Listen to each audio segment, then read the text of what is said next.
भी मखमली दही में घरारी बूंदी का संगम होता है और उसी से ही बूंदी के रायता का जन्म होता है। तो let's make restaurant style Bundi का रायता। सर्वप्रथम एक बाउल में लेके नमकीन बूंदी और उसे पानी में डुबा के चमचमिया करने के लिए साइड में रख देंगे।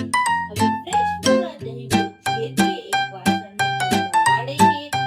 इसमें हरी मिर्च, जीरा पाउडर, लाल मिर्च, काली मिर्च, चाट मसाला, काला नमक, थोड़ा नमक डालेंगे और इसे अच्छे से मिलाएंगे।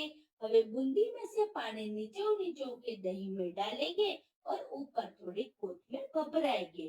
હવે આને હળવે હળવે મિક્સ કરવાનું અને कंसिस्टेंसी को सेट करने के लिए थोड़ું पानी ढोड़વાનું।